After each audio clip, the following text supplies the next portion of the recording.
In this presentation, we want to discuss movement preparation. Imagine now, we finished pillar prep within the context of the weight room, thinking of that as our individualized preparation. Now we're on the field or the court, and now we're going to our session preparation, making sure we do everything we need to optimize the athlete or the client for the upcoming movement skill or weight room specific training.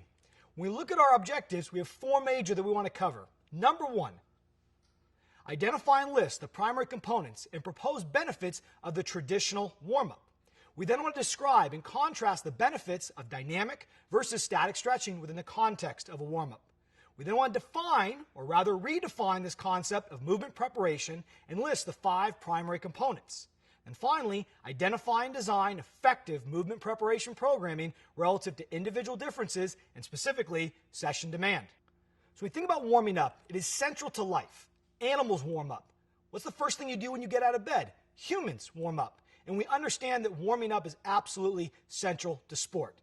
Being able to prepare our body for the upcoming tasks or session demands is critical. Hence the reason we want to start by defining the word or the term warm up.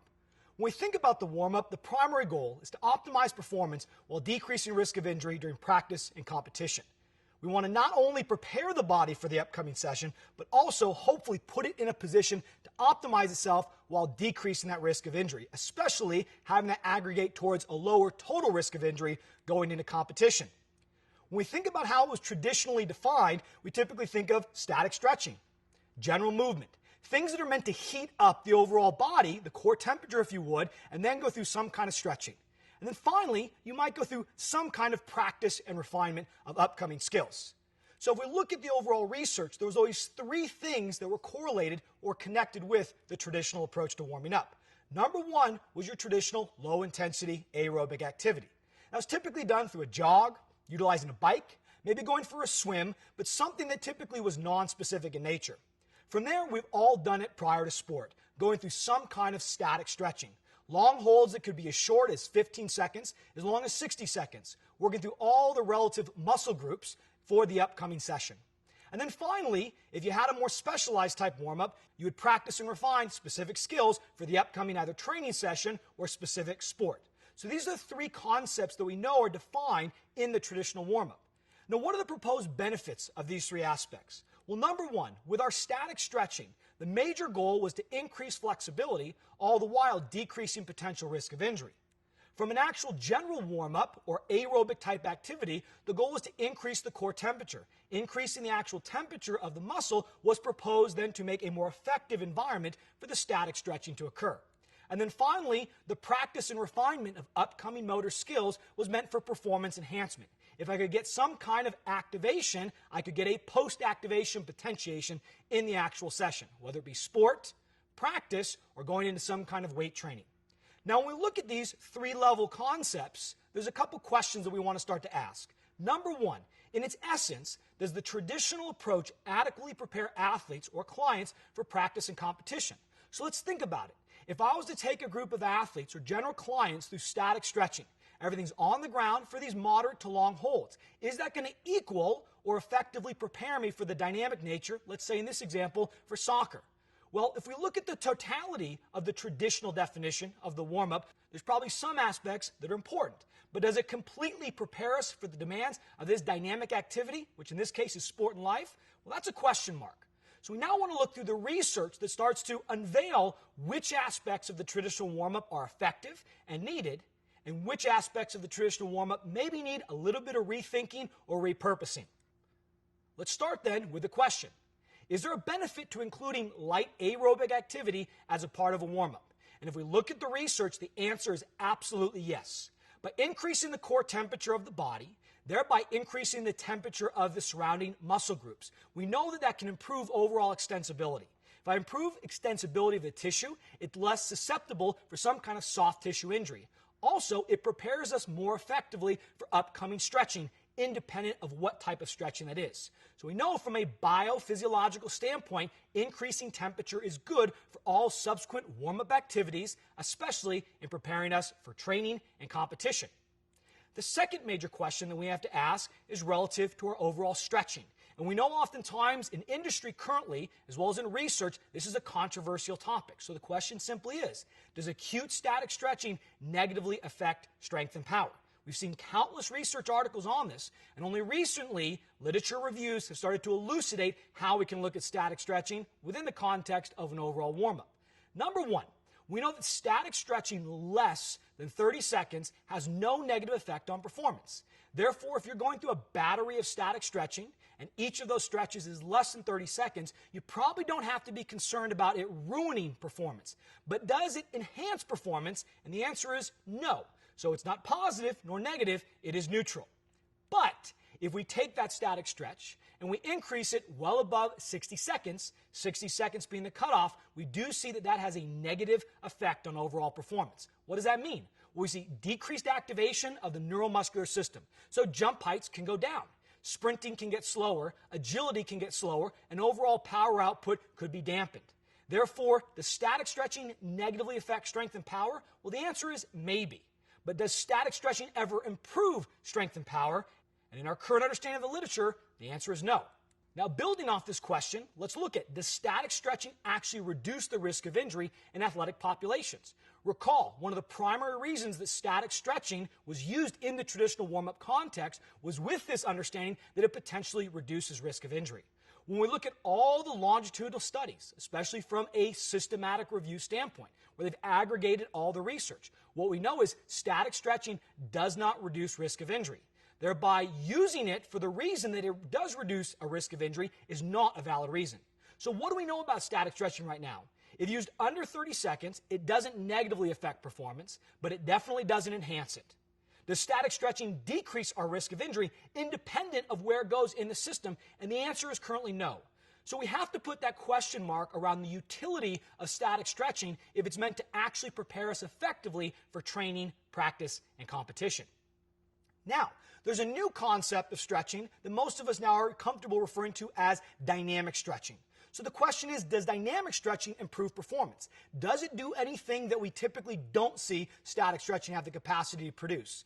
And the answer is absolutely yes. More often than not, again, it bases on the context of the study and who they are looking at, the answer is yes. The dynamic stretching in an overall dynamic warm-up does improve power output, does improve force potential. That correlates to faster running speeds, increased jump heights, increased jump distances. So very simply put, if I utilize dynamic stretching, I get a performance enhancement benefit. And again, that is one of the underpinning reasons why we go through some kind of a warm-up. So while static stretching doesn't have as many negative contributions as we typically give it credit for unless you go over that time period of 60 seconds, but conversely, dynamic stretching actually does improve performance. So at this point, the case for using dynamic stretching arguably is stronger than that of static stretching within the context of a warm-up. Now, from our stretching argument, let's now ask the question, should specific activation exercises be included in a warm-up? So what does this mean? Well, should we use exercises that practice and refine upcoming motor skills, relevant to the movement positions, therefore the joint angles, the movement speed, so the velocity, the ground reaction forces, and the ground contact times? Should we actually bring in purposeful movement patterns that practice upcoming motor skills? And the answer is 100% yes. Studies that have looked at specific practice and refinement of upcoming motor skills versus general practice and refinement of upcoming motor skills have shown that taking a more specific approach is effective at getting that post-activation potentiation.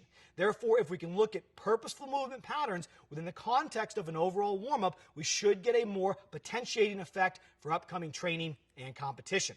So, if we take the totality of all this information, what has been missing? Well, number one, movement specificity, general versus specific. Most of our warm-ups are general. Most of our warm-ups in tradition have been the same thing every single day. And what do we know about athletes and even clients? It gets monotonous for them, whereby if I use specific and progressive movement patterns within the context of my warm-up, I should not only keep the athlete and client more interested, I could actually get more out of that warm-up within the context of upcoming training and competition. Number two, within that concept of specificity is movement direction. What considerations have we traditionally given to linear versus multidirectional?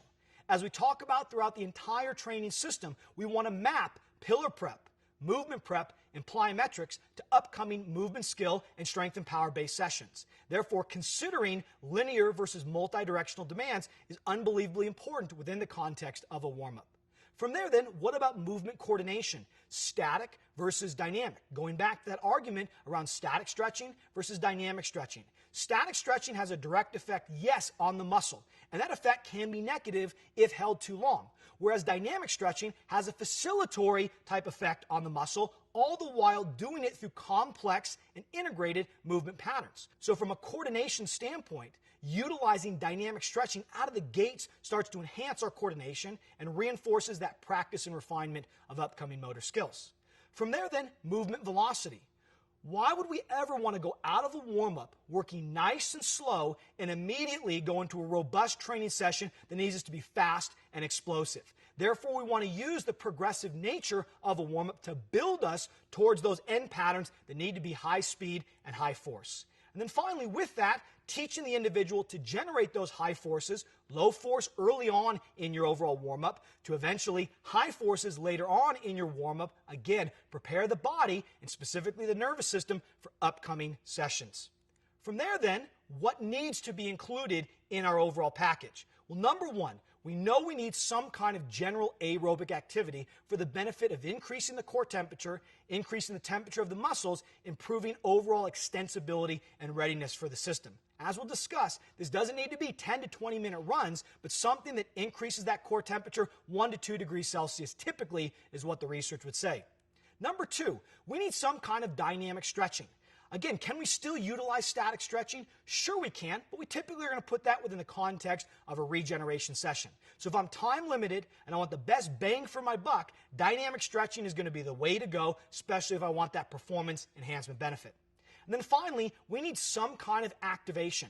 That activation can initially be general, as we'll show, but inevitably, we want that activation or practice and refinement of upcoming motor skills to be specific. This allows us to develop coaching context, whereby we can provide cues on the movements, the speed, and the force in a simpler environment, i.e. the context of a warm-up, whereby now we have something to reference back to when we get to the more complex nature of these skills within the context of the weight room or a movement skill session. So we not only get a performance enhancement benefit from those activation type movements, but we also get a coaching benefit. We give the athlete the critical context to understand what we're saying.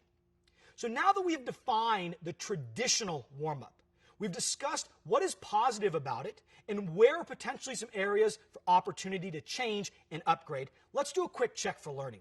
Number one, let's list the 3 benefits of the traditional warm-up, because these are all benefits that we want to carry over maybe into a redefinition that we'll soon call movement preparation. Number 2, in a few sentences, discuss the influence of static stretching on performance and injury prevention within the context of warm-up. Again, because static stretching is such a controversial topic, we want to make sure that you take that information, aggregate it, and write down a couple notes on how we can utilize it within the context of total training, but potentially how does it influence our warm-up. And then finally, in a few sentences, discuss what has been missing from the traditional warm-up. If we want to redefine this warm-up, what are some of the pieces that we want to add in to make it more robust and therefore truly decrease injury potential and increase performance enhancement?